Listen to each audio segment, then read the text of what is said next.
Buenas tardes, colegas.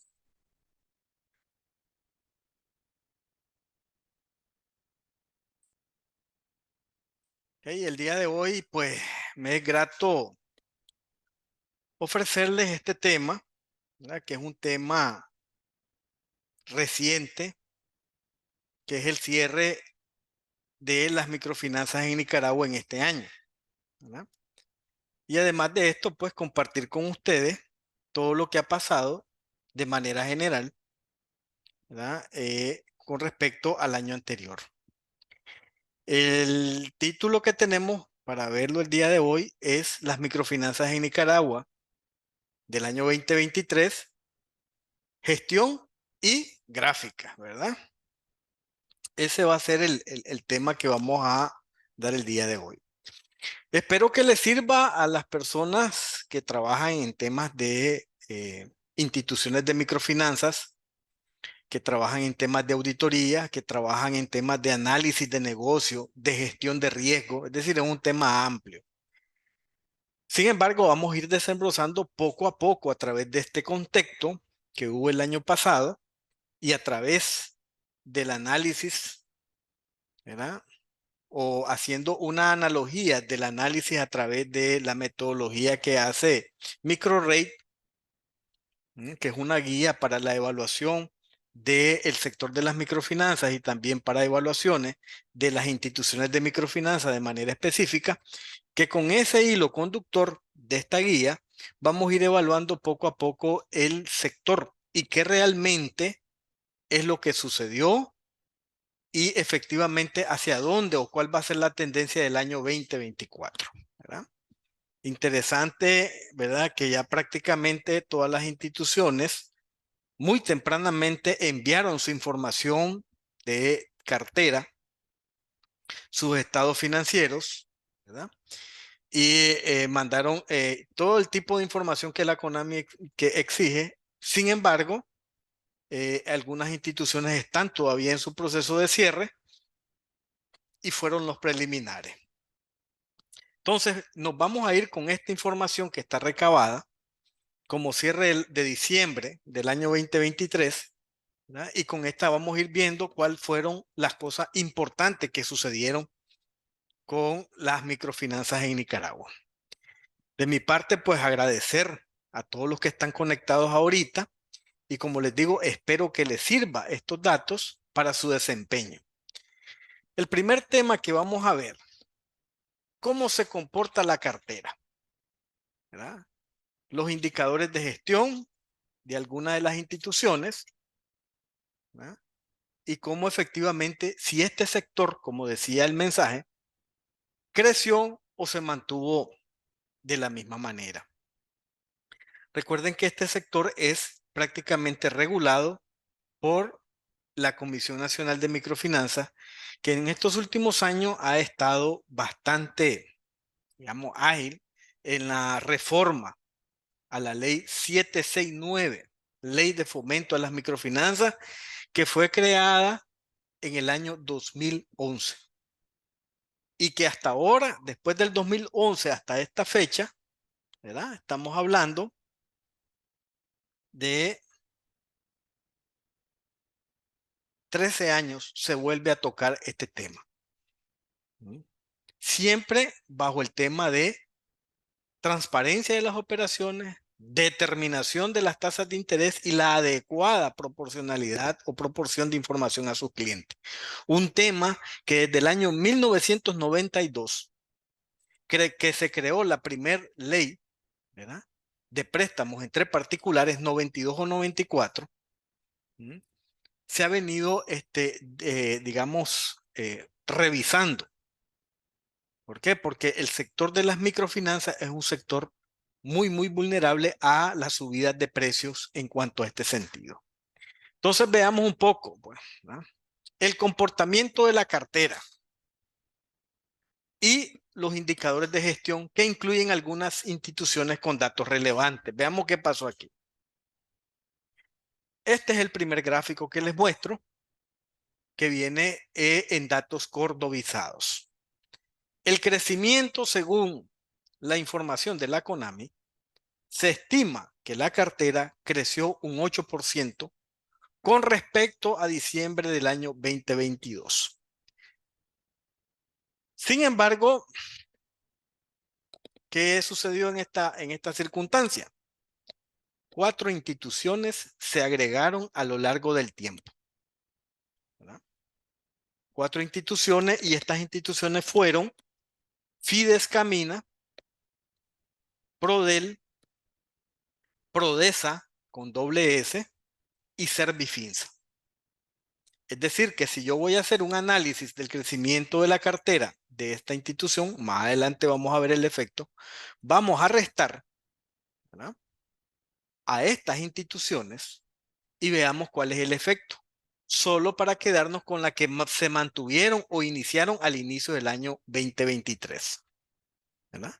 Es como cuando a un promotor de crédito se le asigna una cartera porque otro promotor se va. Esa no es su cartera. Es decir, ese crecimiento de cartera no es el crecimiento real. El crecimiento real es el seguimiento que se le da a la cartera que él mismo formó. Entonces, este análisis lo vamos a hacer de la misma manera. Vamos a restar el saldo de la cartera que existe de estas nuevas instituciones que se incorporaron para ver cómo fue la gestión de las que ya estaban anteriormente. ¿Por qué empezamos con la cartera? Vean, el activo más grande de una institución de microfinanzas es su cartera y es su fuente, ¿verdad?, de riesgo. De eso, ¿verdad?, tenemos que estar claros.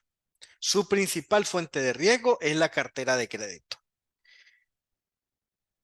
Y recordemos que en microcréditos normalmente las instituciones no tienen garantía o no tienen colaterales. Y entonces es crucial tener una tecnología crediticia que permita conocer al cliente en su aspecto moral y en su aspecto económico para que él pueda pagar o repagar ese financiamiento, ¿verdad? Porque de lo contrario, el problema se acentúa cuando hacemos un análisis del comportamiento de la cartera en riesgo. En la información que nos transmite la CONAMI, siempre hay cosas que son, digamos, que no, como que faltase la información, sin tomar en cuenta o sin ser, digamos, muy purista o puritano, en el que a veces no pega, digamos, la cartera bruta expresada en el balance general con la cartera que ellos establecen como cartera bruta a través de los saldos por institución o por departamento, ¿verdad? Siempre hay esa diferencia. Sin embargo, para hacer una evaluación, no importa, pues tenemos el dato aproximado, pero hagamos una evaluación de la cartera en riesgo del sector. Y para tener una evaluación de la cartera en riesgo del sector necesitamos datos, por ejemplo, como cuánto es el saneamiento institucional o de todas las instituciones. Ese dato no está, ¿verdad? Gasto de provisiones, sí, ese lo tenemos y lo tenemos tanto en el estado financiero como en el indicador que provee la CONAMI en un consolidado de su archivo. Y también la cobertura de provisiones, que no es más que las provisiones acumuladas en el balance general dividido entre la cartera en riesgo. Entonces, para hacer un análisis de esto, pues es fundamental, cuando hacemos análisis de cartera en riesgo, tener esos 3 indicadores. Pero en este caso, tenemos prácticamente solo el gasto de provisión, ¿verdad? Y el indicador de cartera en mora y cartera reestructurada. Con eso vamos a hacer un pequeño análisis. Entonces, veamos esta gráfica y qué llama la atención de esta gráfica. En diciembre, recuerden que les dije que este dato está en Córdobas. 12.610 millones de Córdoba en cartera, ¿verdad? 12.610. Con eso se inició la cartera o cerró la cartera en el año 2022. ¿Qué sucedió? Hubo crecimiento en marzo, pasando de 12.610 millones de Córdoba a 12.879 millones de Córdoba. Y luego un salto vertiginoso a junio de 13.545. imparable llegó a septiembre. Este análisis cabe mencionar que se hace conforme los ciclos económicos de Nicaragua. No se hace mensual, sino que se hace por periodo. Los primeros 3 meses, los siguientes 3 meses y hasta el final. Porque se supone que así es como se mueve el ciclo económico en Nicaragua, ¿verdad? Entonces, bajo ese criterio es que se define este análisis. Entonces, si ustedes se fijan, llegamos al cierre de septiembre con 14.247 millones de Córdoba. Pero después existe un desplome importante, ¿verdad? Y se cierra al final del 31 el 31 de diciembre de 2023 con 13.631 millones de Córdoba. ¿Qué llama la atención? Llama la atención la caída repentina que hay de septiembre a a diciembre, ¿verdad? Porque es una caída bastante fuerte. ¿Qué pasó ahí? Bueno, vamos a ir viendo prácticamente algunos de los aspectos que podemos, digamos, analizar como efecto que hubo en esa parte y comprobar si realmente creció un 8%. ¿Por qué? Usted tiene 13.631 millones entre 12.610 y veamos cuánto es. Esa diferencia me dice que hay un crecimiento del 8%. 13.631 millones, 808 millones, 252 entre 12.610, 556 millones, 0,55, ¿verdad? 8.09%. Sin embargo, vamos a ver si realmente el sector que comenzó realmente creció a ese nivel. Y eso lo tenemos que ver, ¿por qué? Porque si es un tema de regulación, si es un tema de que están incorporándose nuevas instituciones, entonces significa que ese crecimiento tiene que ir más allá, ¿verdad? Quiere decir que las instituciones no están creciendo al ritmo que deberían de sostener su crecimiento. Veamos esto. Instituciones que más crecieron en 2.845 millones de córdobas. ¿Quiénes crecieron? Credicu. Empezamos con un problema. Credicu no es una institución de microfinanzas. De ahí se puede ver una pequeña distorsión del sector microfinanciero en Nicaragua, porque esta institución que creció a este nivel no da microcrédito, da financiamiento a vehículos. ¿Verdad? ¿Por qué lo tenemos ahí? Bueno, el marco regulatorio lo tiene incluido allí. ¿Mm? Y esta institución creció 964 millones de Córdoba aproximadamente, 964 millones 449 mil. Entonces digo yo, el sector micro de Nicaragua, el microfinanciero, prácticamente no está representado ahí porque esta es una institución que vende vehículos. Luego, una institución que creció con 617 millones 286 mil 495, Prodel S.A. Esta institución entró nueva y les dio una fuerte aportación al crecimiento. Es decir, que si nosotros quitamos de los 2.845 millones de crecimiento, le quitamos los 617, hay una baja bastante sensible. Y por otro lado, y este otro punto es que es una institución que financia a instituciones de microfinanza, no da financiamiento directo al pequeño y mediano microempresario. ¿Verdad? Y tercer lugar tenemos 267 millones 455 mil córdobas de crecimiento con respecto al mes de diciembre del Gallo más Gallo, que tampoco es una institución que da microcréditos, sino una institución que vende línea blanca. Entonces, en estos tres tenemos aquí que estas instituciones no están directamente relacionadas con el crecimiento del sector microempresario o con el fortalecimiento como tal, porque su giro de negocio no está directamente relacionado en eso. Luego tenemos una institución que sí ha tenido muchísimos años de trabajar en el mercado nicaragüense, que es ProMujer, que creció con 200.704.358 en su saldo de cartera. Crecimiento.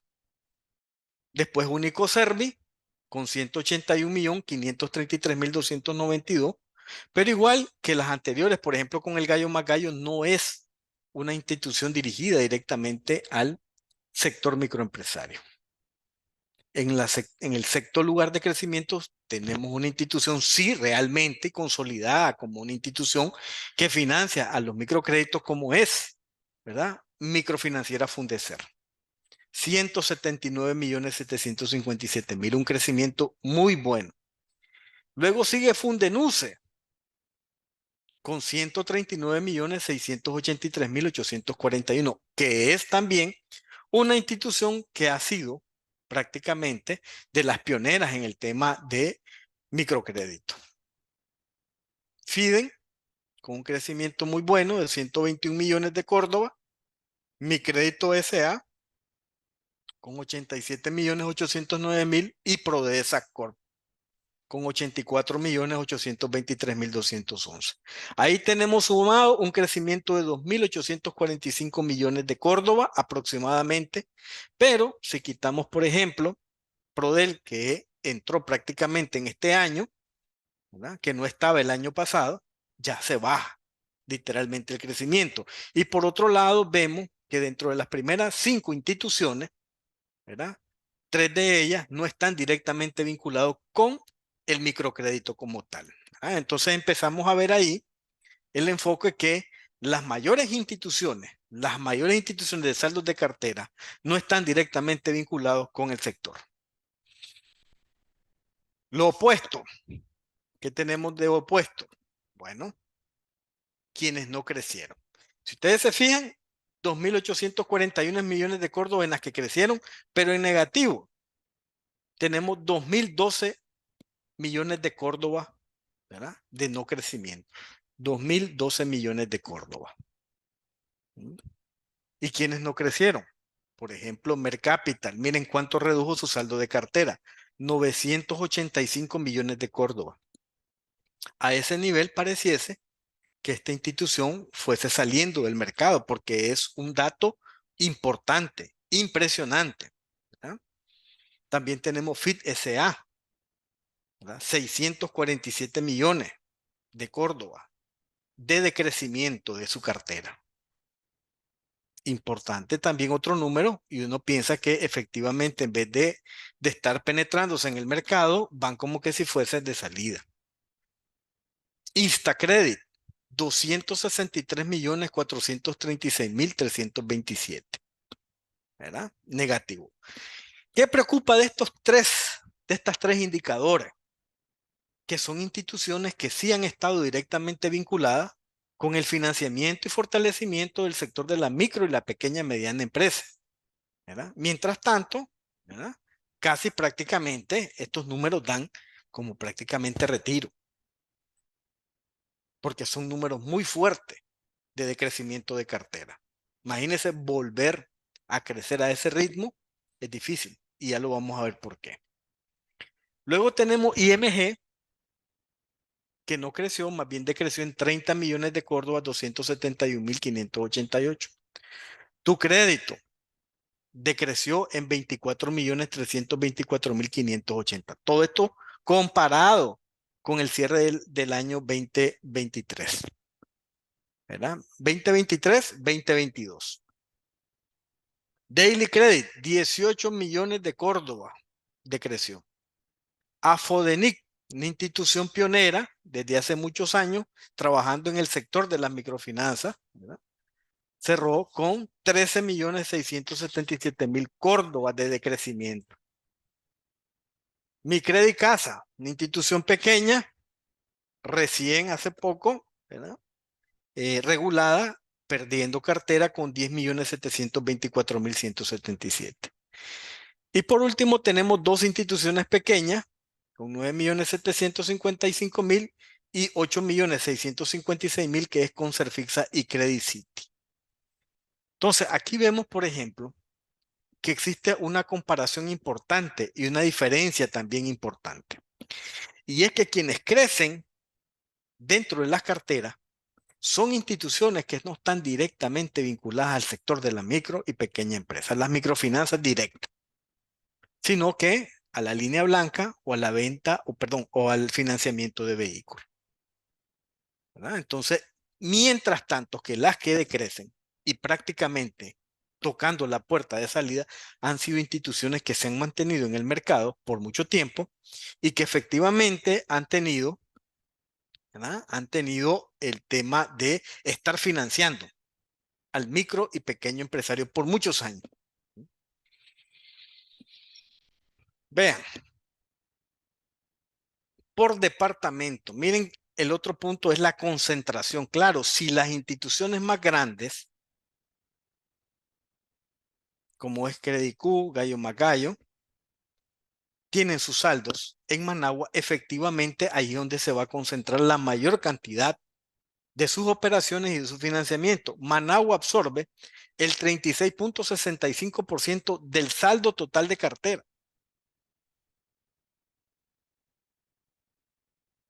¿Verdad? Entonces, efectivamente, hay una concentración de riesgo en ese punto. Y luego, ¿qué otras son las instituciones claves en el desarrollo de los micro y pequeños empresarios? Matagalpa y Jinotega, que me imagino ahí es Fomento, Crédito Cafetalero. Luego, con menor proporción, tenemos aquí León, ¿verdad? Chinandega y Nueva Segovia, ¿verdad? Entonces, igual claramente vemos que existe en este sector una concentración directa en una zona de Nicaragua, ¿verdad? Managua, que absorbe prácticamente una buena parte del saldo de cartera estimado. Y efectivamente es la fuente de riesgo fundamental. Es decir, cuando hace un análisis del sector, observa este dato y todo lo que trastoque la economía de Managua va a tener su efecto sobre este saldo, ¿verdad? Si en Managua, digamos, se deprime, entonces va a tener una afectación directa sobre los demás departamentos y el comportamiento como tal, ¿no? Entonces, ese es el otro aspecto. También una concentración de riesgo en una zona geográfica. Y eso es, digamos, latente. Es un tema que debe revisarse, que el mismo regulador debe tratar de empujar a que sea más equitativo el crecimiento, ¿no? Y además de eso, que las personas, o decir esto, la masa de microempresarios, que son prácticamente 440,000 clientes, logren tener acceso a fuentes de financiamiento. Ahora, hay que tomar en cuenta algo. También existen prestamistas entre particulares que no están regulados, instituciones financieras como sociedades anónimas que tampoco están reguladas y programas gubernamentales que no tienen regulación en ese aspecto, ¿verdad? Entonces es importante que este mercado es mucho mayor. Sin embargo, la mayor concentración actual con este referente lo tenemos en Managua, ¿verdad? Y tenemos que potenciar, y Managua efectivamente no produce, es un lugar para el consumo, es una zona geográfica de consumo. Y entonces en ese punto, desde ese punto de vista, ¿verdad? El crecimiento y el fortalecimiento del sector, sobre todo productivo y de servicio fuera de Managua, es limitado. Limitado en todo el sentido, ¿no? Limitado desde los procesos de adquisición de crédito como también de los procesos de repago de crédito. Y eso pues nos lleva a nosotros a conocer cómo ha sido la cartera en riesgo. Y empezamos y vemos el primer tema, estimados colegas. Miren bien. Saldo de cartera 13,631 millones. Saldo de cartera 13,959. Esto con los datos expresados por los informes de la CONAMI que vienen por saldo por departamentos. Y esto por el saldo de la cartera que viene por instituciones. Entonces, no hay consistencia. 13,631 millones contra 13,959 millones. Hay una diferencia. Entonces, ahí nosotros decimos, para valorar esto, ¿cómo debemos de tratar de encontrar cuál es la forma más ideal de obtener esta información? Porque aquí solo, digamos, tengo hasta cierta parte, ¿verdad? Vamos a ir a las datas originales para que vean cómo viene esta por departamento.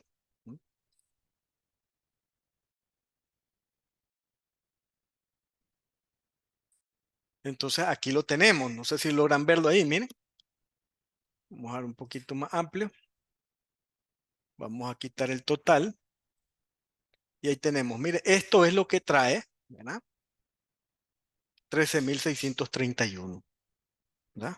Pero si nos vamos, por ejemplo, a los datos de cartera consolidados por institución, tenemos este otro dato aquí por cada uno de ellos y me dice que son 13.959. Una variación bastante importante que nos dice pues de la forma en que se está administrando la institución. Entonces ya encontramos otra debilidad ahí. Primero, una debilidad dentro del sector en el sentido de que aquí las instituciones que más crecen y las instituciones que más concentran saldos de cartera no están directamente vinculadas con el tema del microcrédito. Y las que menos crecen sí son, y prácticamente algunas van de salida. Y por otro lado, el manejo y la administración de la información que emiten estas instituciones a su regulador también crean algunas diferencias. Y aquí podemos verlo, ¿verdad? Entonces, efectivamente, aquí vemos el mismo saldo de cartera y vemos este crecimiento del 8%, ¿verdad? Cuando ustedes vieron, por ejemplo, la parte de Credit Q, miren cómo se comporta. Prácticamente tiene toda su cartera en Managua. Y miren cuánto creció su saldo de cartera, 86%, ¿verdad? Hubo una dinámica muy buena, ¿verdad? Qué otra tuvimos? Por ejemplo,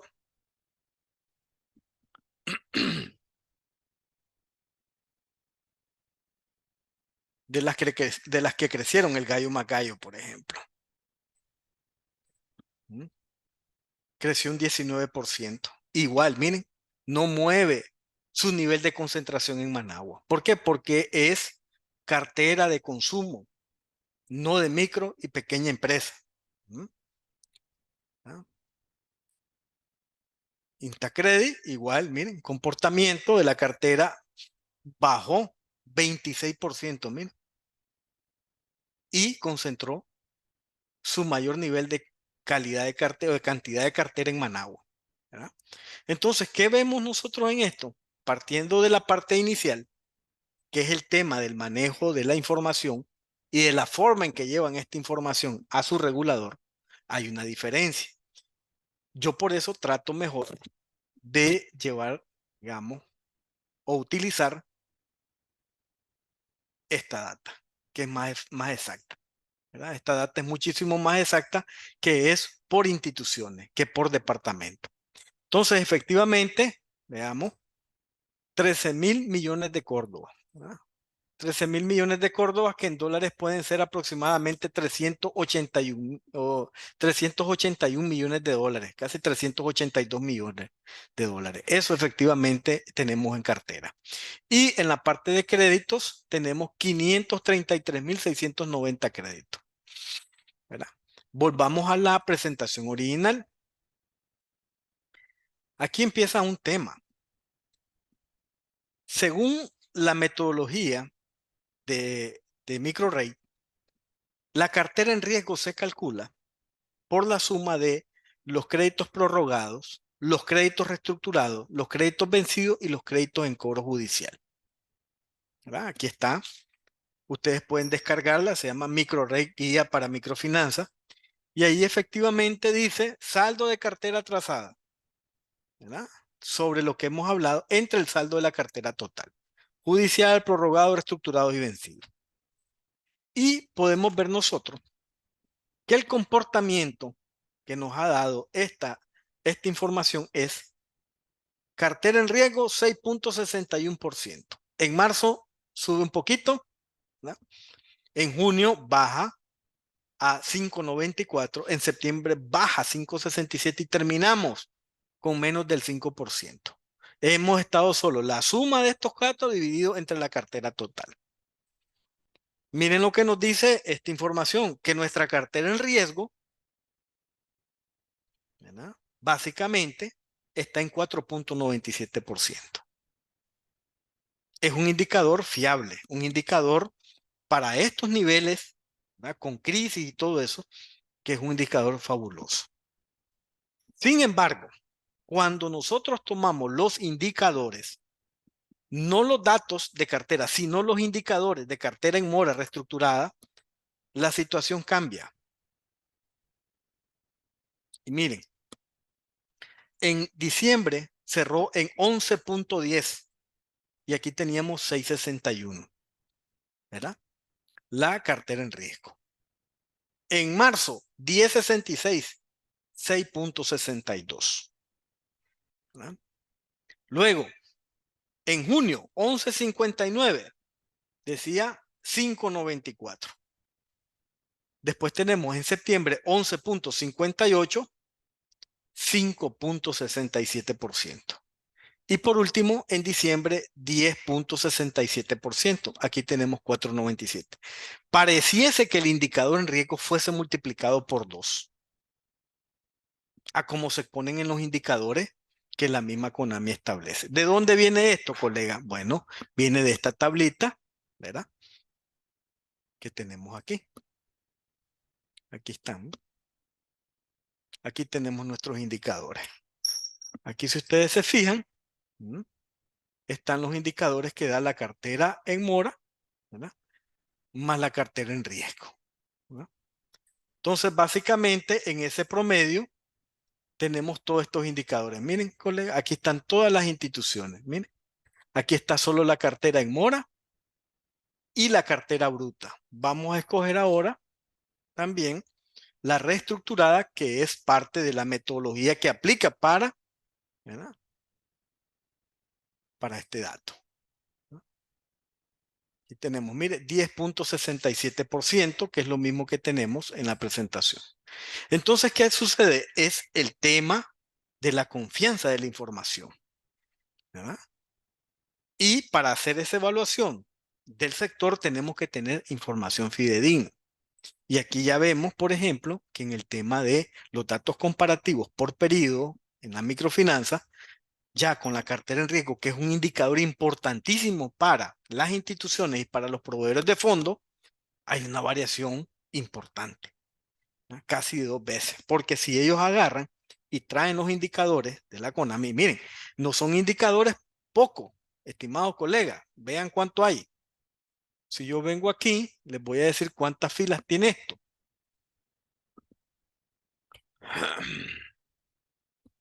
Miren, 13.580 filas, todo el año está, ¿verdad? Entonces, ya son indicadores responsables con mucha información que nos pueden ayudar a medir a nosotros este dato. Ahora, miren esto, estimados colegas, miren, esto es total, pero ¿qué pasa, por ejemplo, si yo quito las instituciones nuevas? Por ejemplo, Prodel. Vamos a eliminar Prodel y a ver cómo se comporta Prodel SA. Lo desmarcamos. Vean qué pasa. Miren cuánto sube la cartera en riesgo, colega. 21.21%. ¿Por qué? Porque eso pasa como cuando pasa con los promotores. Cuando se le traslada una cartera de un promotor que se fue o se le reasigna, automáticamente su cartera se eleva y el índice de mora baja. En este caso, aquí solo estamos sacando a Prodel, pero saquemos a las demás, por ejemplo, a las que entraron como Fides Camina, Prodes y Servifinsa. Veamos el efecto real, ¿verdad? Vamos a buscar, dijimos, Fides. Fides Camina, mire, esta es nueva. Prodesa con doble S. Aquí está, tenemos Prodesa y tenemos Servifinsa. Aquí está, mire. 4 instituciones. Le damos a aceptar y veamos qué pasa. Miren cuánto. 19.37% de nuestra cartera en riesgo. Si quitamos a las instituciones nuevas, ¿verdad? ¿Ven el efecto? Entonces ese es el peligro cuando se hacen estos análisis. Y como les digo, hay abundante información. Vean bien, la CONAMI abunda en información. Solo aquí hay 13.580 datos de información. Se puede trabajar perfectamente en el análisis. Sin embargo, las instituciones tienen que tener el cuidado de el envío de esa información, porque a veces esas cosas se trastocan. Los saldos de los departamentos no pegan con los saldos de cartera institucional, ¿verdad? Entonces, fíjense bien, pues, cómo sube automáticamente cuando le quitamos esos saldos que se le han agregado al periodo del año. Y ya esto nos indica que la cartera en riesgo sin estas instituciones casi llega al 20%. Ese crédito, ¿verdad? Esa cartera en riesgo, según los indicadores internacionales, dice lo siguiente. ¿Qué significa cartera en riesgo? Es el ratio considerado la medida más importante y ampliamente aceptada para evaluar la calidad de la cartera y muestra la porción de la cartera que está contaminada por atrasos, el monto total en atraso o cuotas de pago total faltante y por lo tanto en riesgo de no ser repagada. ¿Ah? Por eso se le llama cartera en riesgo. Entonces, ¿cuántos son los indicadores? Bueno, dice lo siguiente, ¿verdad? Que normalmente este tipo de indicadores pueden andar rayando aproximadamente 4,5% para considerarse una gestión de cartera en riesgo bastante aceptada, ¿verdad? Y ahorita, si nosotros sacáramos esto, estamos hablando casi 20%, 4 veces más de lo que realmente tienen, ¿verdad? Es una afectación muy, muy importante. Ahora, será un tema de información, habría que revisarlo, pues que el regulador, ¿verdad? Revise estas temáticas y diga, ok, aquí este punto lo tenemos que valorar para que sea congruente la información que damos en un archivo como el que damos en otro. ¿Qué es lo determinante aquí, colegas? Que además que tenemos instituciones importantes que no están focalizadas en el tema del microcrédito, también tenemos una cartera en riesgo que se ve elevando. ¿Por qué? Porque aunque crecieron el 8% allá, pero si le quitamos esos saldos, no creció el 8%, creció menos, un 1, un 2% posiblemente. Pero por otro lado, también estoy, digamos, dando una información de los créditos en riesgo que no es la más adecuada y que puede ser una trampa. ¿Por qué? Porque un proveedor si hace este tipo de análisis de alguna manera, entonces puede decir, aquí me quieren dar, ¿verdad? Me quieren dar una información que no es correcta y que la cantidad de créditos que están en riesgo es mayor de lo que se está reportando. ¿Sí? Entonces es un tema muy, muy delicado que hay que revisarlo y el regulador en ese sentido tiene que tener, digamos, la efectividad de que toda su información sea correctamente congruente. Ya aquí entramos a un tema de indicadores. Vean bien, activos productivos entre activos totales, importante. ¿Cuánto es la media aquí? Bueno, en tiempos de crisis, para las instituciones de microfinanzas, los activos productivos entre totales podrían dar aproximadamente un 60 a un 40%. Activos productivos 40, activos totales pues 100%. En este sentido, pues tenemos activos productivos que están por encima del 70%, excepto en junio, ¿verdad? Y en septiembre estuvieron por debajo del 70%. ¿Verdad? Eso significa, ¿verdad? Que se estuvo colocando menos crédito. ¿Por qué? Porque a medida que crece la cartera, los activos productivos van en incremento, ¿verdad? Pero en este sentido, pues prácticamente han mantenido tanto al inicio como al final 70%. Es un indicador adecuado para mantener los activos productivos sobre los activos totales. Cartera neta entre activos totales. Aquí sí hay un tema que hay que valorarlo. Miren, hace años, antes del 2017-16, este indicador aproximadamente era el 81%, es decir, el 20% de la cartera neta con respecto a los activos totales. Pero ha venido una baja, ¿verdad? Una baja muy, muy importante. Y prácticamente se está rasgando un 60% de la cartera sobre los activos totales. Y efectivamente eso, ¿verdad? Significa que también hay una desproporción. ¿Qué puede haber pasado? Bueno, hay instituciones que tienen, por ejemplo, Credit Q, que no necesariamente, digamos, hay una relación importante entre su cartera de crédito y sus activos, ¿no? Entonces, eso puede estar empujando a una mayor cantidad de activos totales y en ese sentido puede estar como una de las instituciones que más crece y que más peso tiene dentro de esta industria, pues efectivamente haga esa desproporción, quitando, digamos, Credit Q, quitando Único Service y el gallo más gallo, podríamos ver que ese comportamiento podría variar, ¿verdad? Entonces, en ese sentido, podemos ver, por ejemplo, que ahora pasar del 80% de tener una cartera neta sobre el activo total en los años 2017, 2016, ahora lo que tenemos es casi un 60%. Y hay que tener cuidado porque si esto se acerca al 50%, prácticamente ya no tendríamos mercado de microfinanza como sector, porque la ley indica que se consideran instituciones microfinancieras todas aquellas que tengan al menos el 50% compuesto de su cartera de microcrédito, ¿verdad? Entonces hay que, igual el regulador tiene una parte importante para revisar este dato. Miren que este es un dato también muy, muy importante. La razón de liquidez. Fondos disponibles entre, ¿verdad?, activos. Fondos disponibles, que es lo que se cierra en caja en el periodo. Entonces, si ustedes se fijan aquí, pareciese que está muy bueno el tema de la liquidez. Imagínense que se ha pasado por encima de el 100%. Cerramos con 142.59%, es decir, más, digamos, dinero, fondo, que los activos mismos. Sí, hay algunas instituciones, sobre todo las que van de salida, ¿verdad?, que ya no están colocando y es por eso que se ve el exceso de liquidez. Pero igual, si hacemos esa relación de extraer estas instituciones que están por encima y que ya prácticamente van de salida, como ustedes ya lo pudieron ver, posiblemente tengamos estos niveles de liquidez bastante tolerables.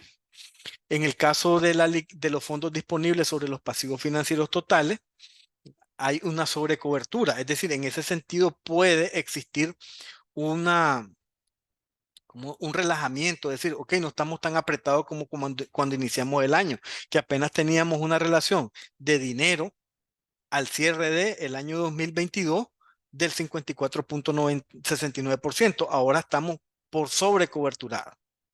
Pero veamos estos fondos disponibles ahora por los activos totales. Es decir, lo primero que nos dio es la liquidez de corto plazo. Se pueden pagar las deudas perfectamente sobre los pasivos que tienen costo. Pero veamos sobre los activos totales, que es un indicador que se fija mucho el proveedor de fondos. Y en este sentido hemos también evolucionado de 8.39 a 12.02. Y esto efectivamente pudo haber sido una presión que pudo haberse exigido por el financiador o por proveedor y decir, quiero que se acerquen o estén por encima del 10%, porque eso nos garantiza a nosotros que las razones de liquidez van a aumentar y que vamos a tener fondos disponibles para que nos cancelen las deudas o los pasivos financieros que tienen con nosotros sin problema, ¿verdad?, porque ya van a estar sobrecoberturados con respecto a la provisión, ¿verdad?, del gasto de producción sobre su cartera en riesgo, ¿no? Y la relación de los fondos disponibles sobre los activos totales indica que tiene liquidez de corto plazo para pagar las deudas, ¿verdad?, que puedan entrar en algún tipo de, digamos, de turbulencia y que al final, pues, si hay un incremento muy importante de la cartera en riesgo, pues los proveedores piden su dinero, ¿verdad?, para no verse involucrado en ese tema, ¿no? Endeudamiento, todo el sector. Aquí los pasivos financieros entre los activos totales aproximadamente representan el 55.28%. Es un endeudamiento del 50%, pues no es tan exagerado, ¿no?, pero igual, es decir, con estas regulaciones nuevas, con esta reforma, la ley 769, ¿verdad?, que es la 1168, la reforma, tienen que de alguna manera definir el nivel de endeudamiento para las instituciones que no lo hay ahorita. Y si ustedes se fijan en una situación, si hacen esa comparación del pasivo financiero sobre los activos totales y lo comparan con los ingresos de cartera anualizados sobre la cartera bruta, es decir, los pasivos tienen una mayor proporción que el ingreso financiero, ¿no? Entonces, en ese punto de vista, pues, de alguna manera, las instituciones, y en este caso el regulador, debería dentro de su norma o de su ley, tratar de acoplar estos dos términos y que no fueran tan distantes, porque prácticamente estamos hablando de 12 puntos porcentuales de diferencia entre los ingresos de la cartera y los pasivos financieros, ¿no? Entonces, ¿qué hay con esto? Bueno, primero hay un comportamiento, al parecer, de baja o de disminución de los pasivos financieros, es decir, se están pagando de alguna manera. Pues hasta ahora no ha salido ningún proveedor de fondo que haya dicho que alguna institución no le ha pagado. Sin embargo, a partir de ahí también se logra notar, comparando estas dos magnitudes, que el tema del rendimiento de la cartera ha sido de alguna manera riesgoso, porque sube y baja. 49 en diciembre, 48 en marzo, sube en junio el 51, después vuelve a bajar estrepitosamente al 38.32%, que es cuando bajó la cartera, que todavía no hay explicación sobre ese tema, y luego sube a 47.87. Endeudamiento, bastante normal, ¿verdad? Sin embargo, la brecha con respecto a la cartera, al rendimiento de la cartera es una brecha muy amplia, ¿no? Razones de liquidez. Aquí tenemos tres que son importantes. Veamos la primera. Los pasivos financieros sobre los pasivos totales. La línea naranja, ya la vimos, ¿verdad? Que lleva una tendencia hacia la baja, 59.89% y cerró en 55.66%. Y vemos los pasivos financieros en azul sobre los activos totales, ¿verdad?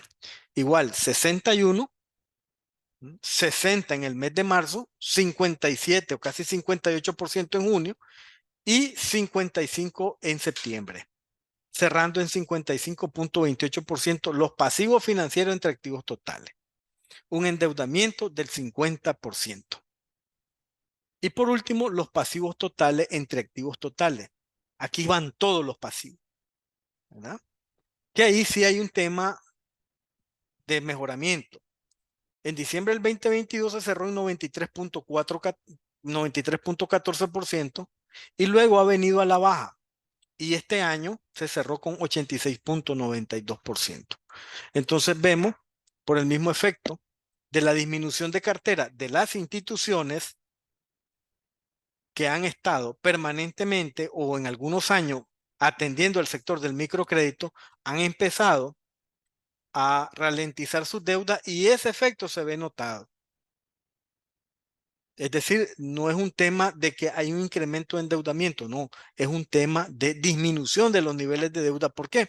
Porque algunas de las más importantes posibles que ya estén tocando la puerta de salida. ¿Mm? Entonces, otro tema que nos debe llamar la atención en ese punto, pues.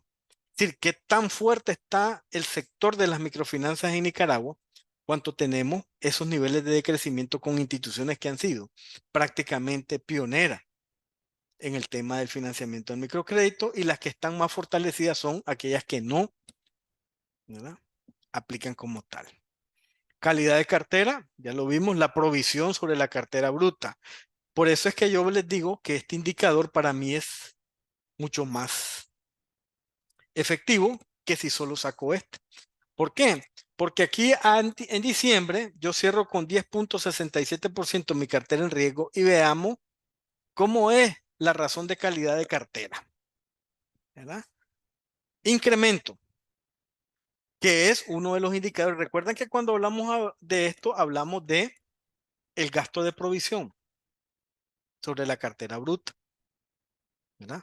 Faltaría, para conocer exactamente cuál es el efecto de la cartera en riesgo, asociar dos elementos fundamentales. Primero, saber cuántos créditos se sanearon y el monto saneado del año. Y luego, cuál es la cobertura de las provisiones. ¿Se puede calcular la cobertura de las provisiones? Sí se puede calcular, pero ese indicador no está. Solo este indicador es el que establece la CONAMI y presenta en sus, ¿cómo se llama? Y presenta en sus reportes. Pero efectivamente, si ustedes ven aquí, es prácticamente el mismo comportamiento que tenemos aquí, ¿verdad? Así de riesgo, y que apenitas una curva muy pequeña de disminución al final del año. Aquí lo que vemos es que la provisión sigue hacia arriba. Esto que no calculé cuánto es la diferencia entre el ingreso de las recuperaciones saneadas sobre el gasto de provisión, que hubiera sido interesante. El dato está, pero no lo planteé aquí. Pero veamos en el tema de la calidad de la cartera. Menos del 10% y ya vamos acercándonos al 12% casi al finalizar el año, ¿verdad? Entonces, en ese sentido, las instituciones tienen que, de alguna manera, gestionar la forma de administrar sus, ¿cómo se llama? Su gestión de riesgo de crédito. Es importante, creo, este año va a ser importante la cohesión entre las instituciones y el regulador, porque en estos temas, como hemos visto, la calidad de la cartera, el tema del endeudamiento, la concentración de crédito, por ejemplo, como ustedes lo pueden ver en el mapa de Nicaragua, ese tema no, es decir, no existe un punto de que el regulador dice, hasta aquí podemos permitir que nuestro sector avance en este punto. Y luego a los que están por encima de ese promedio, pues de entrada son de alto riesgo. Y es lo que se les va a dar más seguimiento. Pues ahí yo creo que adolece un poco en este punto, ¿verdad? Y entonces es importante que, que el regulador establezca los parámetros y defina cuáles van a ser, digamos, los parámetros promedio para poder determinar este punto. Ahora, recuerden que en este caso estamos tomando todas las instituciones, pero ustedes ya vieron cuando hicimos el efecto de sacar las 4 instituciones nuevas, cómo se dispara automáticamente, ¿no? El indicador de cartera en riesgo, ¿verdad?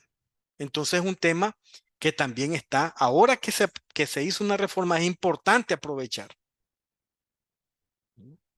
Que el regulador puede definir estos puntos que son vitales y que va a permitir el fortalecimiento del mercado micro o de los clientes del microcrédito,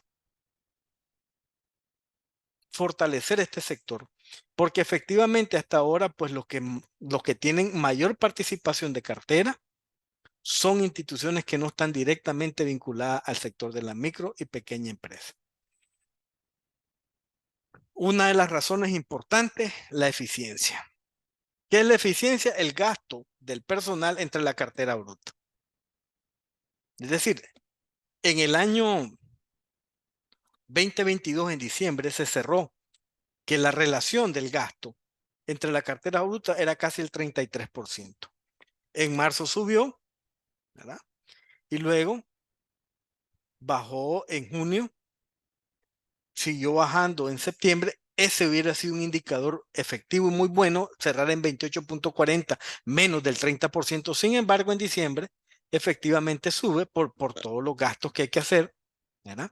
Por todo lo que se tiene que pagar en aguinaldo, esto, y automáticamente sube 12 puntos porcentuales. Sin embargo, la media en microcrédito en Latinoamérica, la media en Latinoamérica es muchísimo menor que ese dato. Voy a dar, creo que tengo aquí el cálculo, ¿no?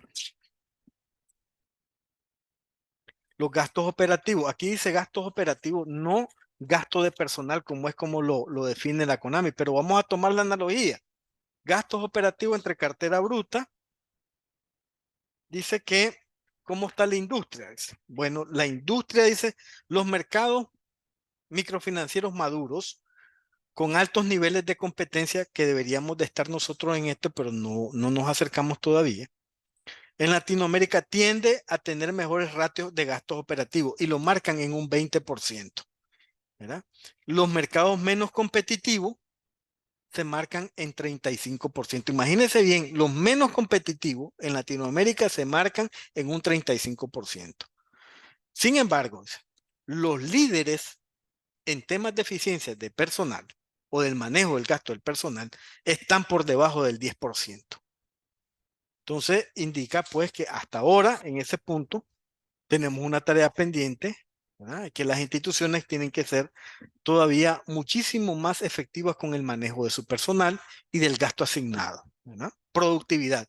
Lo que mide esta relación es productividad. Se le llama razón de eficiencia. Sin embargo, en la metodología de análisis se le llama índice o razón de productividad. índice o razón de productividad,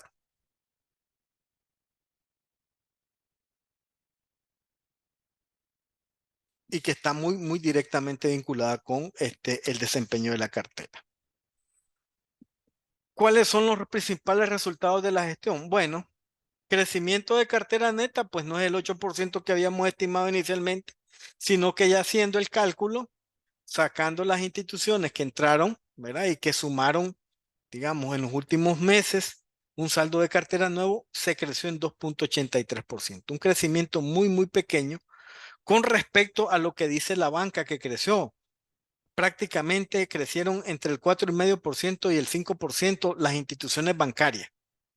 En el caso del microcrédito se creció menos del 3%. Entonces tenemos un hándicap ahí en el sentido de que el crecimiento de la cartera, sí, ha sido muy pequeño. Y el otro tema de este crecimiento de cartera es que quienes están creciendo no necesariamente están, eh, ¿cómo se llama? Financiando al sector micro. ¿Qué puede ocurrir con esto? Si esta situación lleva esa misma tendencia, quienes se van a fortalecer van a ser las instituciones más grandes. Y entonces todas estas instituciones pequeñas se van a quedar prácticamente con ineficacia al momento de competir y se van a buscar más a los prestamistas individuales, ¿verdad? Porque no van a haber diferencias. Si ustedes logran ver, por ejemplo, en algunas tasas de interés, los prestamistas individuales pues, están incluso por debajo que las instituciones reguladas. Hay instituciones reguladas con la CONAMI que cobran más del 300% anual, ¿verdad? Entonces, en ese sentido, yo veo este peligro que puede ocurrir, que los clientes que están, esos 553,000 clientes, que actualmente los tiene, digamos, que están con alguna institución financiera regulada, de pronto, ¿verdad? Puedan estar migrando o emigrando a, digamos, personas o sociedades anónimas no reguladas, ¿verdad? Y efectivamente allí en ese punto pierda, ¿verdad? Pierda fortalecimiento el sector, porque hasta ahora el sector lo que ha tratado de hacer es regular en pos de fortalecer al cliente en su cultura bancaria, en su cultura financiera. Y entonces, si empiezan a emigrar a esos sectores no regulados o a instituciones que no reguladas, entonces el espíritu de toda esta gestión que se ha hecho, que no ha sido efectivamente pensar en rentabilidad, en crecimiento, en esto, sino que en el tema del cliente, efectivamente va a tener un atraso en ese punto. Puede verlo ahí. Mire, si usted, digamos, tiene alguna encuesta con prestamistas individuales, ustedes pueden a veces encontrar respuestas de decir que crece su cartera, que su cartera va de rumbo rápido, etcétera. Sin embargo, aquí ya las hemos visto haciendo el análisis que apenas crecieron 2,83%. Los ingresos financieros, igual, 3,21%. Y los ingresos de la recuperación de cartera, 5,05. Aquí hacemos una salvedad en el tema de los ingresos financieros porque hay otros ingresos que se acumulan ahí, pero sacamos solo directamente el de recuperación de cartera, que es el indicador directo, creció apenas 5,05%. Hubo un decrecimiento de los gastos administrativos en menos 20,33% y algo importante es un crecimiento de las utilidades del periodo o resultado del ejercicio en 28,53%. El rendimiento de la cartera, 48,67%. Sin embargo, a esto le acoplamos el tema de los pasivos financieros que está en 55%. Ese split tiene que de alguna manera regularse. Para completar esta información, las ganancias totales. ¿Cuánto ganó el sector? Ganó 839,587,139 córdobas. ¿Qué instituciones fueron las 10 instituciones que más ganaron? Estas instituciones representan el 92,51% del total. Imagínense bien, concentración. Es el peligro que me dan estas cifras, estimados colegas. El peligro que veo en ese aspecto, ¿verdad? Este, eh, el peligro que veo en ese aspecto es el siguiente, de que se concentren, ¿verdad?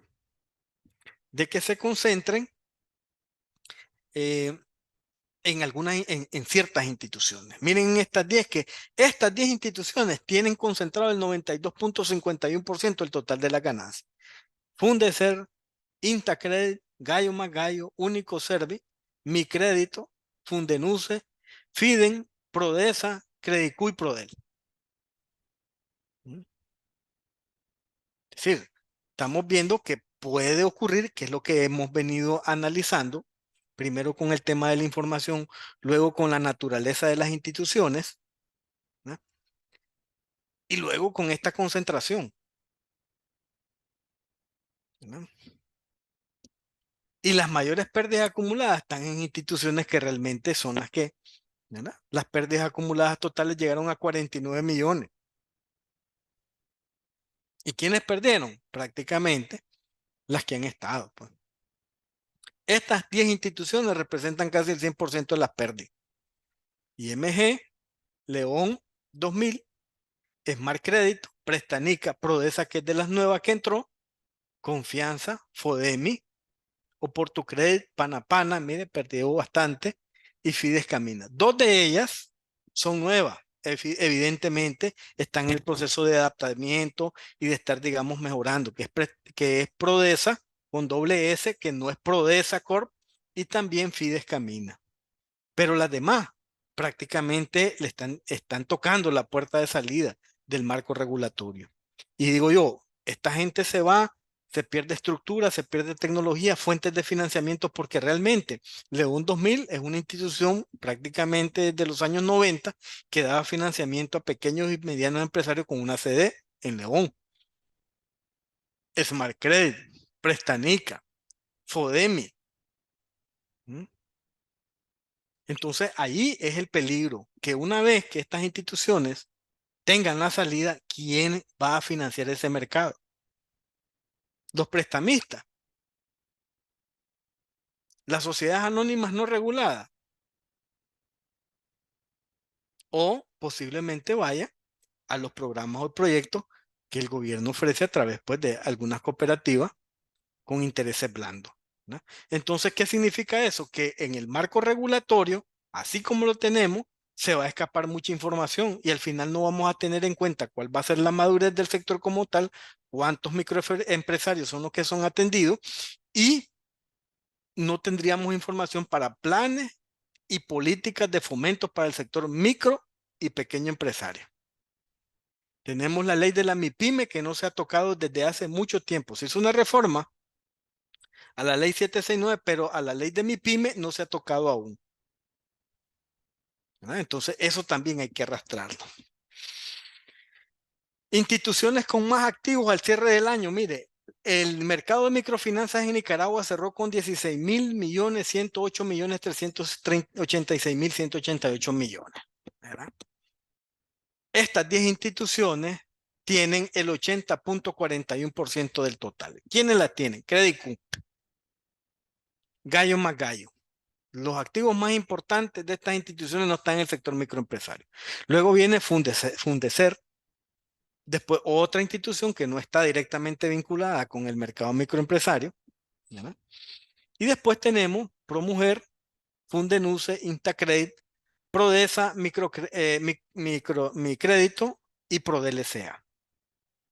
Esas son las instituciones que tienen la mayor cantidad de activos. Es decir, que las demás instituciones, aquí estamos hablando de 10, 46 instituciones son las que están reportando a la CONAMI. Y reguladas hay 62. De estas 46, apartando estas 10, las otras prácticamente solo tienen un 19% de participación. Es decir, es peligroso el nivel de concentración, concentrando cartera y concentrando cartera en zonas geográficas, ¿verdad? Y luego tenemos a las instituciones con más pasivo, igual, Credicu y el Gallo Macayo. En cuanto a los pasivos, tenemos 10.864.771.741. Prácticamente un buen nivel de endeudamiento en ese aspecto, tomando en cuenta todos los pasivos, no solo los pasivos financieros. El Gallo más Gallo, ahí ven, es el segundo que tiene más pasivo al cierre del año 2023. Y luego está la microfinanciera Fundeser, ProMujer, que tiene también importantes pasivos, Único Servi, Prodesa, Fundenuce, Micrédito, Instacredit y Aldea Global, ¿verdad? Aldea Global no sale en ninguna de las más activos, pero sin embargo tiene unos pasivos muy importantes, ¿no?, al cierre del año, ¿verdad? Y vean los bienes adjudicados. 58 millones de córdobas en bienes adjudicados al cierre del año. Si ustedes pueden verse, hubieron 64 millones al inicio y ahora solo hay 58. ¿Mm? Sí, hay una reducción importante. ¿Qué pudo haber pasado? O se les dio de baja o se vendió. No tenemos información de ese tipo, ¿ya? Y tampoco indicadores que reflejen cuál es el nivel de venta, ¿verdad?, de los bienes adjudicados. Entonces, ante eso también esa situación se complementa con lo demás que hemos hablado. Hay indicadores que son importantes, pero que tampoco existe información. No se sabe si estos fueron dados de baja o realmente fueron vendidos. Porque si nosotros nos vamos al tema de los ingresos financieros, si ustedes se fijan, apenas creció 3.81% sobre los ingresos totales, ¿verdad? Y es posible que algunos hayan sido bienes adjudicados que se vendieron, pero ese nivel de ingreso es muy marginal frente al desenvolvimiento o la gestión de la recuperación de estos bienes adjudicados. Otro punto importante que nos lleva a nosotros a repensar cuál va a ser el direccionamiento en este tema. ¿Qué instituciones son los que tienen más bienes recibidos? ¿Verdad? Aquí están las 10 más importantes. Credicu es la que más tiene bienes recibidos como adjudicados. Luego está esa Capital que va prácticamente de salida. Micrédito, una institución que tiene un alto nivel de endeudamiento, también tiene una buena participación de bienes adjudicados. Midesa, Ceprodel, Prodesa está dentro de las 10 que más bienes adjudicados tiene. Ahora, Prodesa sobre estos bienes adjudicados, sobre su cartera total es muy poco el nivel de participación. No tiene un efecto muy duro. Fundenuce pasa muy parecido. Este nivel o este monto de cartera de bienes adjudicados sobre su cartera de crédito bruta no tiene un efecto muy grande, pero sí lo tiene, por ejemplo, Credicu, esa Capital y Mi Crédito, ¿verdad?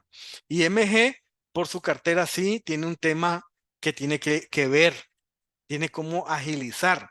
Y Fundemujer, que tiene 165.000 Córdoba en bienes adjudicados.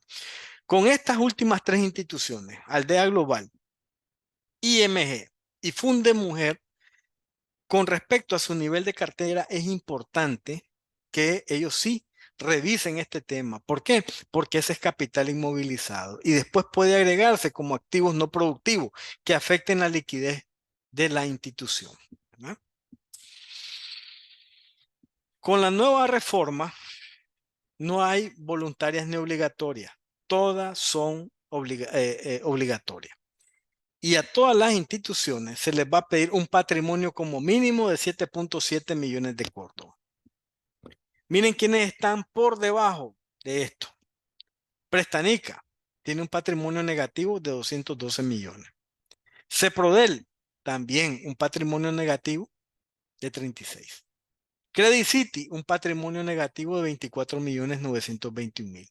IMG un patrimonio negativo de 18.166.071.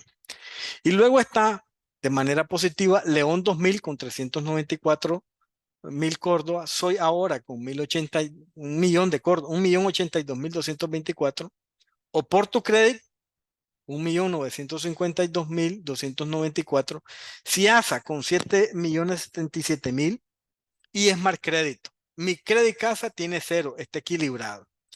Entonces, ¿qué es importante? Estas que están en negativo, estimados colegas, pues tal vez Prestanica, ¿verdad? Podría, como está replanteando o reposicionándose, podría quedarse y ver de qué manera revierte este tema del patrimonio para alcanzar los 7.7 millones. Sin embargo, Ceprodel, Credicite y IMG sí efectivamente tienen un problema serio con el tema de alcanzar el patrimonio.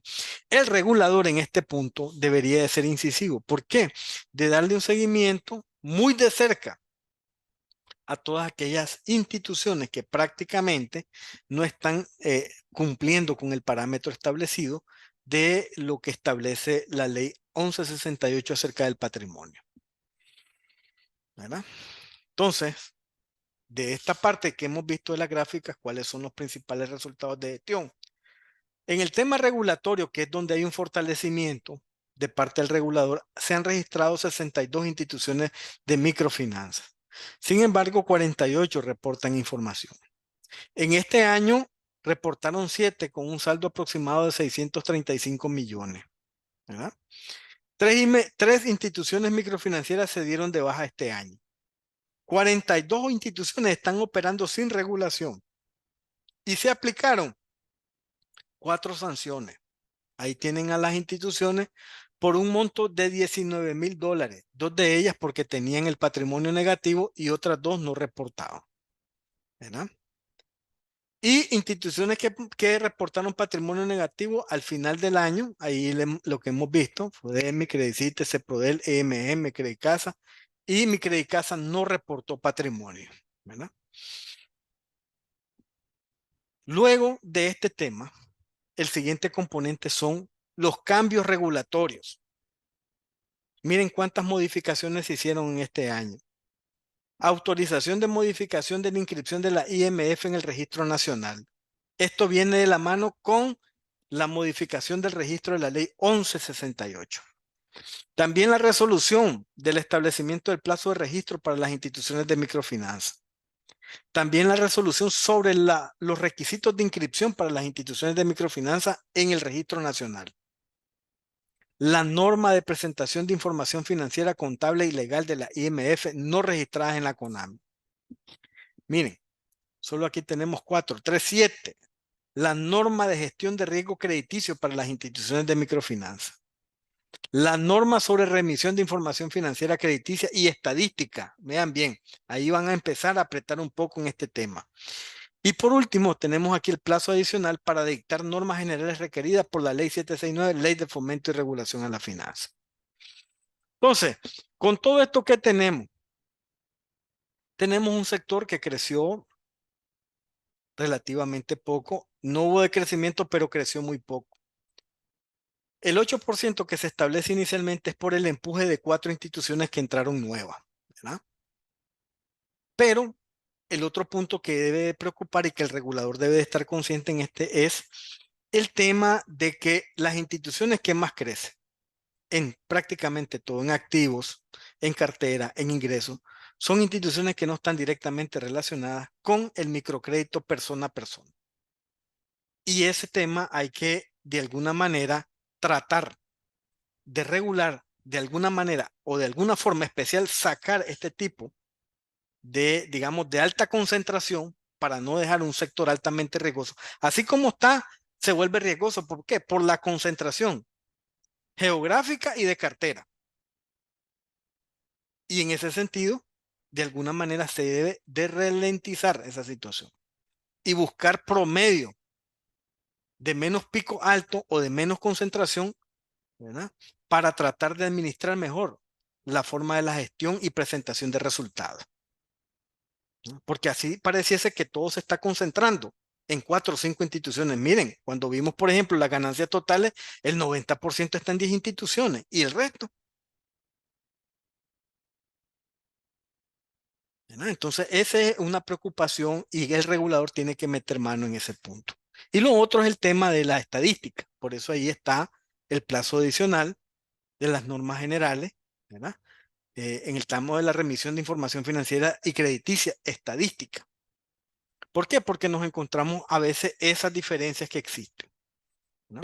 Entonces, en conclusión, este sector creció de una manera no tan dinámica. Se vio una caída importante de septiembre al último cuatrimestre del año, al último trimestre del año, perdón. Y por otro lado, se está concentrando en ciertas instituciones. 5 o 6 instituciones prácticamente concentran toda su dinámica en un 80%. El 20% se ha vuelto prácticamente, diríamos, marginal. Y esto puede, si el regulador no empieza digamos, a tener más influencia en el tema de la regulación. Imagínense, 48 reportan, 62 están inscritas. Entonces, esas 62 tampoco están dando información. Y efectivamente, una vez que, digamos, el cliente vea que no hay diferencia entre un prestamista particular que no está regulado por ningún tema, ni por el tema de la garantía, el colateral y la tasa de interés, con una institución regulada, puede ser que también vayan y escojan ese nivel de financiamiento. ¿Qué preocupa ahí? Que una buena parte puede irse ahí y entonces ahí ya no tenemos información para crear políticas públicas de fomento para el sector microempresario, ¿verdad? Eso prácticamente es lo que he visto y analizado en la tendencia del año 2023. ¿Qué nos lleva a esto? La tasa sostenible del sector y el impacto del tipo de cambio. Miren, la tasa sostenible es un tema que, igual como pasó en las gráficas que hemos visto, es un tema importante porque muchas instituciones a veces no tienen calculado correctamente el tema de cuál es su tasa de interés sostenible, que le permite a la institución poder cubrir sus gastos operativos y tener reinversión. La tasa de interés sostenible, según la metodología del Banco Interamericano del Desarrollo, se establece a través de los siguientes atributos: el gasto de administración, el gasto de incobrabilidad, el costo financiero y los ingresos por inversiones. Todo eso con un factor común que es la cartera bruta. Y luego existe un indicador que es la tasa de capitalización. Ese indicador de tasa de capitalización no lo tenemos porque nosotros no conocemos cuál es la política interna de cada institución. Sin embargo, lo que trajimos a colación aquí fue lo que la ley establece, ¿verdad? Lo que la ley establece en el sentido de que eh, hay un 15% de la rentabilidad que debe de ser, digamos, de alguna manera, eso establece la ley, la 1168, que debe de quedarse, ¿no?, como un fondo, un colchón financiero. Entonces se tomó como indicador ese 15%. Y luego se suma todo eso. El 27, que es la relación de los gastos de administración entre cartera bruta, el gasto de incobrabilidad, el 11%, que ya lo habíamos visto, el cierre del año, el indicador de los ingresos por inversiones, que es cuando las instituciones toman su liquidez y la ponen en un instrumento de deuda pública o en un banco, y la capitalización. En diciembre del 2022, la tasa sostenible promedio del sector era 68%. Y luego, cada mes fue de alguna manera subiendo por la acumulación de los resultados. En diciembre cerró en el 55. ¿Qué es lo que pasó ahí? Parece que el gasto en cobrabilidad disminuyó un poco, 1.420.000 a 1.228.000, digamos, millones de Córdoba. Pero el costo financiero también, como hemos visto, ese nivel de disminución de las deudas, también hubo esa disminución importante.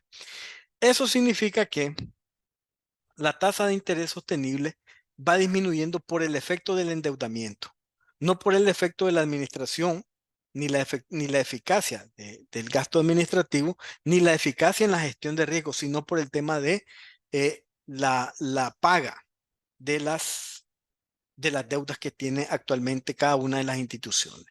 Entonces, efectivamente van disminuyendo. Pero ¿eso qué significa? Que también para este año deben de replantear, porque hay una segregación o digamos, existen muchas instituciones que están por encima de ese 55%, y que eso también afecta de alguna manera la captación de clientes del mercado. ¿Por qué? Porque encontramos en promedio 70% anual, 65% anual, 80% anual, y aún con eso no les permite ser sostenible, ¿verdad?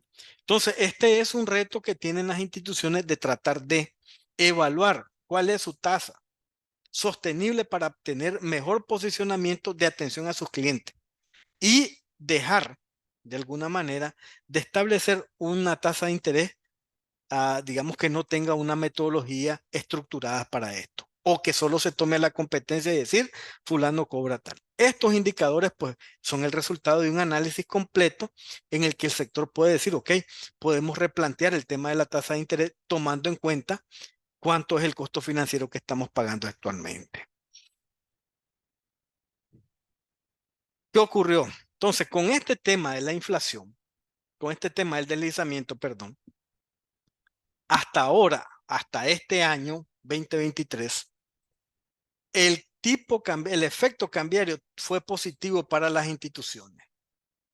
Los activos, 16.108 millones y los pasivos, 10.864.000. Nos dejaron un patrimonio económico neto de 5.000 millones. Miren, hasta ahora cerramos. Todo esto son datos probabilísticos, colegas. Miren, es un tema que la CONAMI tiene que trabajarlo también porque esto viene de acá, viene de las brechas cambiarias y aquí está para los bancos y las instituciones financieras. ¿Verdad? Entonces los cálculos se hacen a través de probabilidades. Este año no creo que tengamos este efecto, el efecto positivo, ¿verdad? De los 3.707.000. Este año, digamos, si quedara esto a final de año, posiblemente tengamos un efecto negativo con un alto nivel de probabilidad. ¿Y por qué les digo esto? Vean cómo cerró Centroamérica. Los países con la inflación 2022 y 2023, nosotros somos el país con mayor tasa de inflación a nivel centroamericano. Por eso es que viene esto, por eso es que vino el tema de el tipo de cambio fijo, por otras cosas también, pero en este tema, ¿verdad? Vino porque realmente en el área somos los que tenemos la mayor inflación y nos van a frenar el crecimiento a través de este tema del tipo de cambio fijo. ¿Por qué? ¿Qué va a suceder? Miren este ejemplo. Si este ejemplo lo hacemos con el año 2023, la pérdida por efecto inflacionario que tiene una cartera, o en este caso un préstamo de 10.000 pesos, es de 3.56%. Y aquí tenemos, mire, la cuota, el interés, el principal y el saldo. El mantenimiento de valor, si le poníamos la cláusula de mantenimiento de valor. Y los tipos de cambio. Y a la derecha, el comportamiento de la inflación.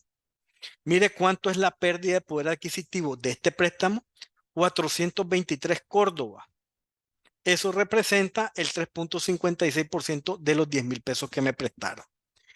Ahora con el efecto de cambio fijo, le quito todo el mantenimiento de valor y solo me quedo con las tasas de cambio que son fijas, ¿verdad? 4.22% sobre los 10.000 Córdoba, manteniendo la inflación del año pasado. ¿Y qué pasa si la inflación del año pasado es mayor que esta inflación de este año es mayor que la del año pasado? Efectivamente, este efecto es mayor.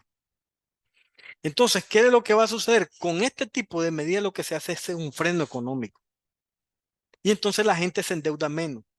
Y la tendencia puede ser para el año 2024 que hay una disminución de la cartera o un crecimiento mucho menor que se creció este año, ¿verdad? Efectivo, ¿verdad? No los 8%, sino que los 2.83%. Este es el efecto cambiario, algo que es importante que lo revise cada institución ahora que va a establecer su política crediticia. Y por último, el cambio regulatorio y la reforma. Miren bien, los cambios más importantes en la ley de fomento de microfinanzas, la 769.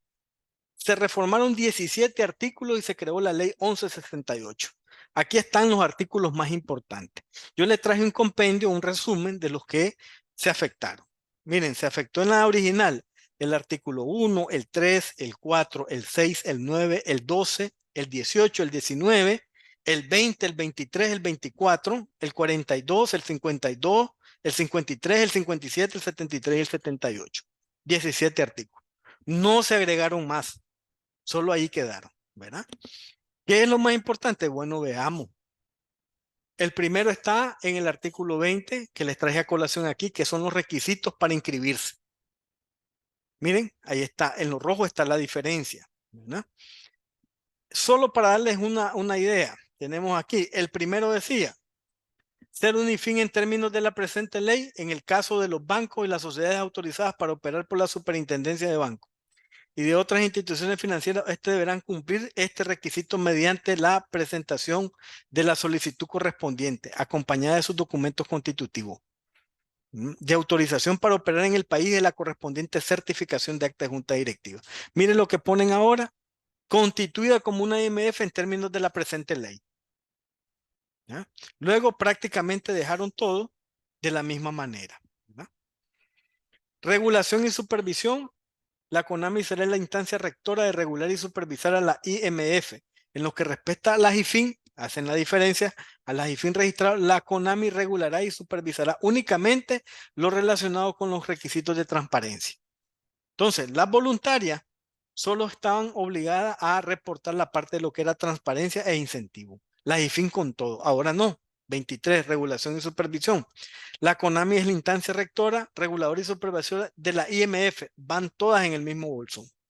La supervisión comprende todo: vigilancia, inspección, fiscalización, observando una gestión de gradualidad según las categorías.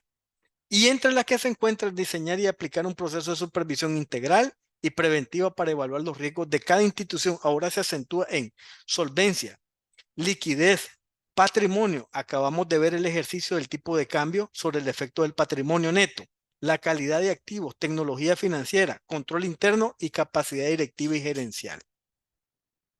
Miren bien, ahora si ustedes se fijan fue más específico y más amplio el tema de el proceso de la supervisión. Si ustedes se fijan, aquí prácticamente no decía nada. Ahora le dicen qué es lo que van a revisar de cada institución y qué es importante para ellos en este aspecto.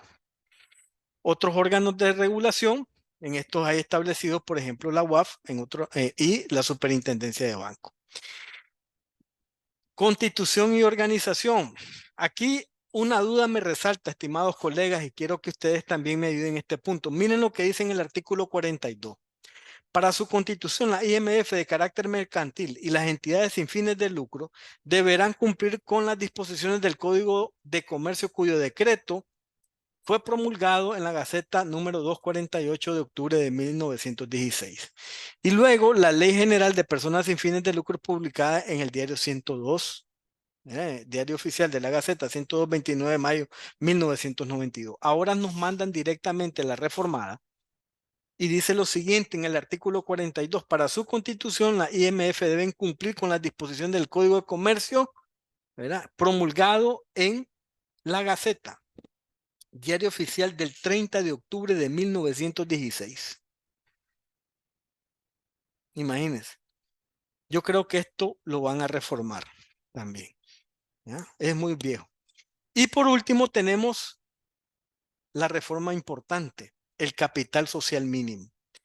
En el artículo 52 decía patrimonio capital social mínimo. El monto del patrimonio capital social mínimo de la IMF, en caso de tratarse de personas jurídicas sin fines de lucro, ¿verdad?, es de 4,5 millones en aquel tiempo. Ya se había actualizado el año pasado a 7,7, pero no en la ley como lo establece ahora.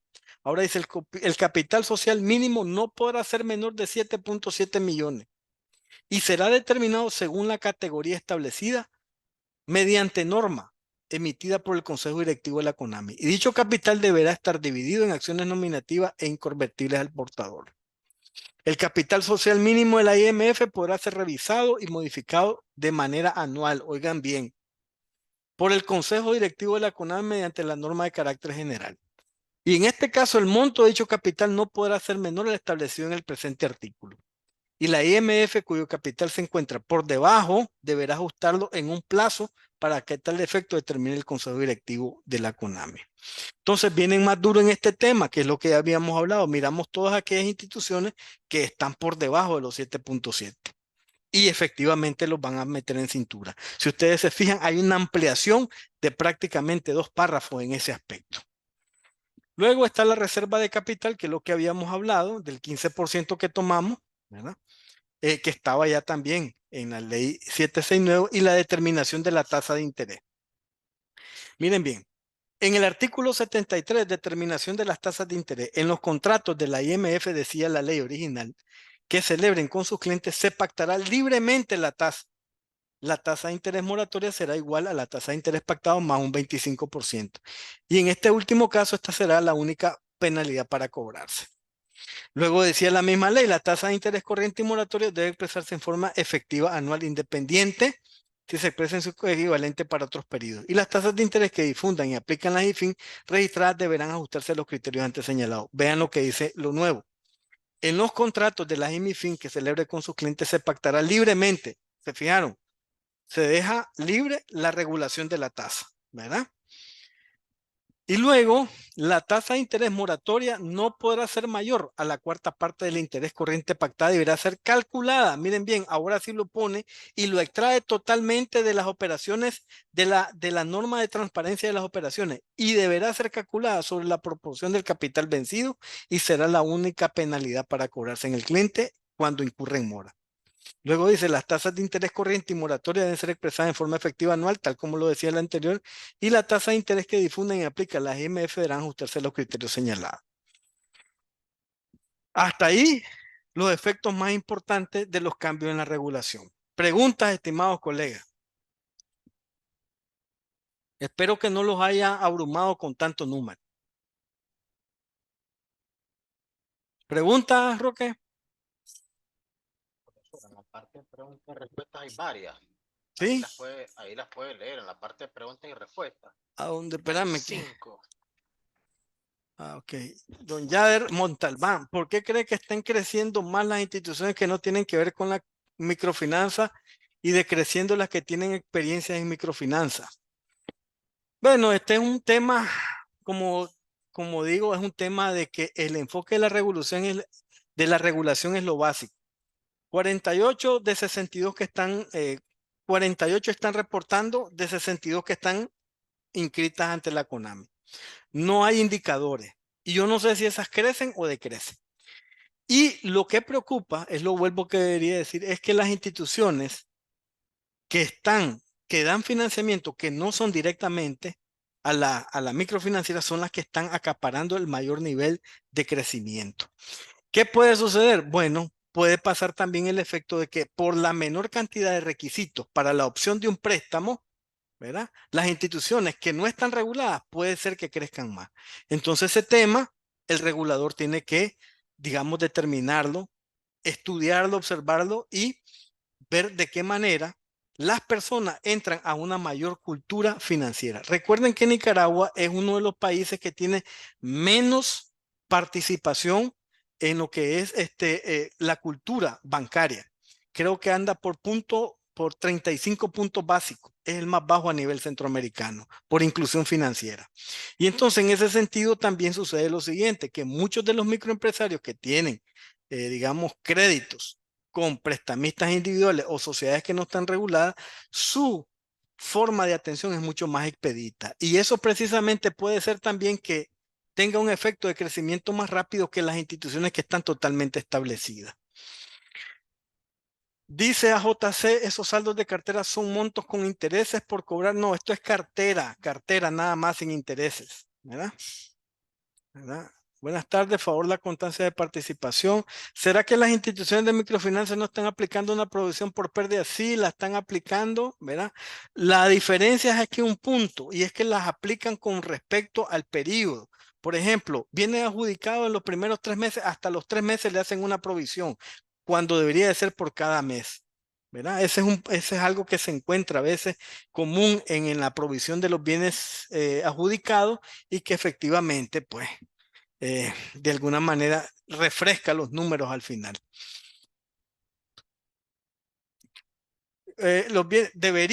Esteban, deberían de usarse los postulados de Basilea, pero aquí no algunos se ocupan y otros no. En el tema de lo que es, digamos, en algunos temas como es la provisión y todo este aspecto también del manual único de cuenta, sí aplican ciertos criterios, pero la norma o los postulados de Basilea como tal, no, por un tema primero, porque las microfinanzas no son vistas desde ese punto de vista como una institución financiera legalmente formal como banca comercial, sino que tiene un enfoque social, ¿verdad? Entonces, algunos los aplican, a otros no, porque si nos fuésemos nosotros a evaluar una institución de acuerdo a los postulados de Basilea, posiblemente muchas no pasan. Si usted se fija ahí tenemos una cartera en riesgo que anda el 12%. Entonces, ¿cuánto debería de ser su capital mínimo regulatorio? Si su capital mínimo regulatorio, según Basilea, es una ecuación que va a ser igual a los activos en riesgo, ¿verdad? El capital mínimo regulatorio entre los activos en riesgo, muchas de estas instituciones, tal como decía el artículo ahí reformado, tendrían que evaluarse cuál va a ser su ajuste, ¿verdad? Pero efectivamente no todas las usan. Por eso yo siempre recomiendo que busquen las guías del Banco Interamericano de Desarrollo y de MicroRay, que son las que establecen, digamos, la forma de evaluación de las instituciones de microfinanza y del sector. Otra pregunta. La parte del chat, profesor, ahí ya no hay. Ok. En el chat, veamos a Sí, ver. En el caso de las garantías prendarias, muchas veces las garantías ya no existen al momento de adjudicar, puesto que esta garantía ha sido vendida, está totalmente deteriorada o nunca existió. Entonces hay que agregar a los riesgos de recuperación el hecho de las propiedades que han sido expropiadas por el gobierno por temas políticos. ¿Qué pasa a aquellas que constituyen garantía de un préstamo? ¿Qué tratamiento se les da en estos casos? Bueno, allí hay una ley prácticamente de no embargo, por eso es que también se vuelve incierto el tema de prestar con garantías hipotecarias, porque desde hace mucho tiempo no hay desalojo, ¿verdad? No se puede desalojar y si el Estado ya lo intervino, pues se vuelve más difícil. Alejandro dice, tenemos inflación, ¿por qué no estamos produciendo? Es más lo que claro, efectivamente por eso tenemos inflación, porque siempre estamos importando más de lo que exportamos. Congelar, Mariana Herrera dice, congelar el tipo de cambio no cambia el hecho de que seamos un país con la inflación más alta. Los bancos incrementan la tasa, así es. Otoniel, todo, compartir las positivas, el link del formulario. Entonces la tasa de interés de la CONAMI entonces la tasa de interés de la CONAMI que puede cobrar a los clientes, esa tasa es libre, tal como se quedó refrendado en la reforma ahorita. Anteriormente era libre y sigue igual. Vamos a ver tasas que se pueden elevar, ¿verdad? Dice Dorlam, como técnico está de acuerdo con la información, con un enfoque regulatorio para mostrarlas.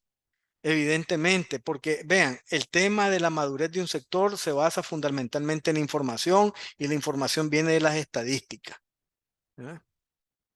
Todas las microfinancieras tienen obligación de inscribirse, todas las que ya apliquen. ¿Cuáles son los niveles de aplicación? Según la ley, 50% de la cartera de microcrédito y que esté cerca de un patrimonio de 7.7 millones de Córdoba y constituidos como sociedades.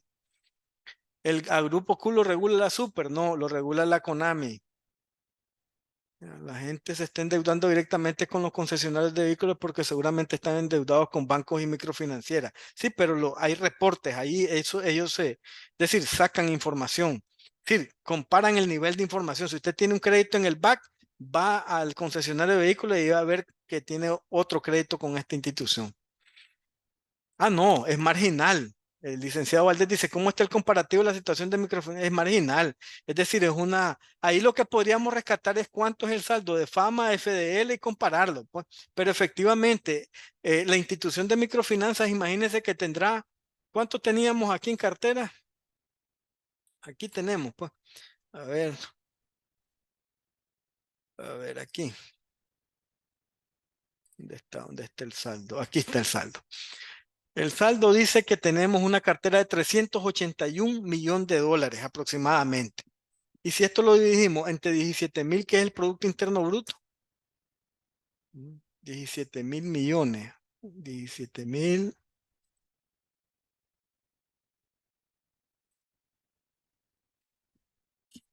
17, 1, 2, 3, 1, 2, 3, 1, 2, 3. Miren,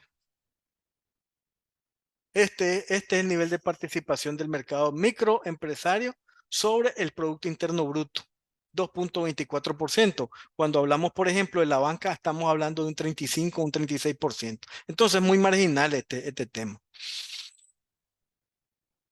Así es. Las IMF que tienen capital, ese es un punto que no se ha tocado. Pues claro, está el procedimiento digamos, de cómo se va a establecer en la aplicación del MOOC, pero no se ha tocado el tema de qué es lo que van a hacer específicamente. Si le van a pedir un plan de acción a la institución de microfinanzas con capital negativo para darle efectivamente el tiempo para que pueda recuperar su nivel regulatorio. ¿A qué ¿A qué cree que se deban las inclusiones u omisiones y diferencias de información publicada? ¿Será posible que el regulador no tenga claridad? No, lo que yo me da la impresión a mí es que el regulador quiere ya tener la información contenida, aunque sea de manera preliminar, al cierre, y efectivamente presiona a las instituciones para que se lo envíen. Pero, por ejemplo, he hablado con algunos colegas y me dicen que todavía están en cierre, pero ya reportaron a la CONAMI. Entonces, me parece que es más bien un tema de presión para tener información de cierre. ¿Qué vehículo regula la CONAMI? Sí, lo regula la CONAMI. Si el capital no asciende a 7.7, se debe inscribir. No, ya dije tres cosas. Si 50% de la cartera es microcrédito, si están cerca de los 7.7 millones de Córdoba en su capital social, entonces sí, efectivamente, pues, ¿verdad? No sé si hay alguna otra pregunta. Si se me queda, pues ahí me disculpan.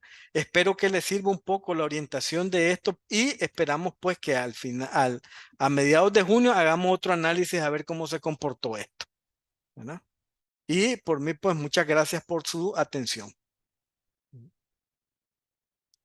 Las cooperativas deben estar reguladas por la CONAMI, dice Rommel. Bueno, si cumplen con los criterios que ya les dije, sí las tiene que regular, pero recuerden lo siguiente, en este año hay también un cambio de perspectiva. Y uno de esos puntos es que va a haber un marco regulatorio específico para las cooperativas, porque no todas las cooperativas dan crédito, solo va a ser efectivo aquellas que son de ahorro y crédito. Ok, si no hay preguntas más, Roque, ahí quedamos.